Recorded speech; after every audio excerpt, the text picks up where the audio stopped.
Aujourd'hui, je vous parle de la zone 51. Salut tout le monde, c'est Kali. Sur cette chaîne, je vous parle de tout ce qu'il y a de plus mystérieux dans le monde.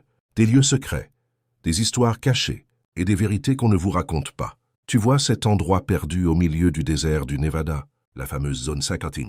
Un lieu entouré de mystères, de rumeurs et de silence absolu. Mais au fond, c'est quoi, vraiment? Ça, la zone 51, c'est une base militaire ultra secrète des États-Unis.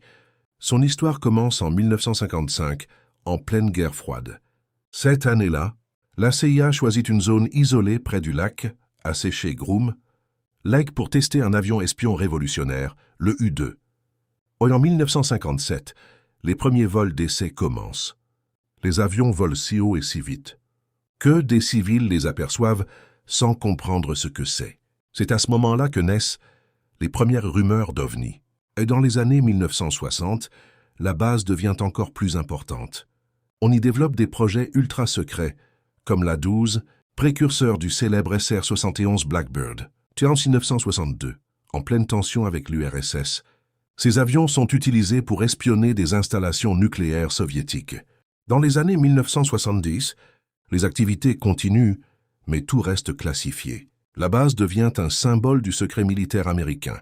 Et c'est dans les années 1980 que tout bascule.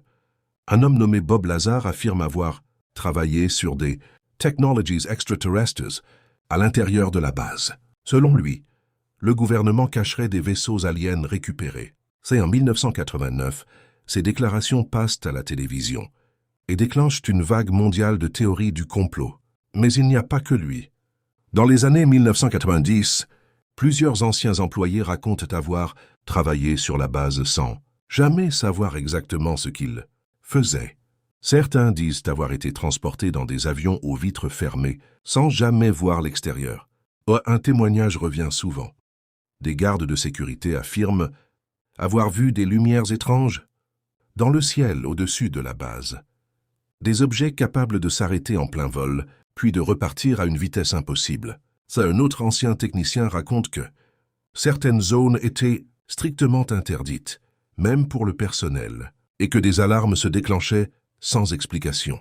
Pendant des décennies, le gouvernement nie même l'existence de la zone 51. Mais en 2013, tout change. La CIA déclassifie des documents et reconnaît officiellement l'existence de la base. Et aujourd'hui, la zone 51 est toujours active. On pense qu'elle sert encore à tester des technologies militaires avancées. Drones, avions furtifs, armes du futur. Elle reste strictement interdite au public, surveillée en permanence. Si tu t'approches trop près, tu risques une arrestation immédiate. Alors, simple base militaire ou le plus grand secret de l'humanité?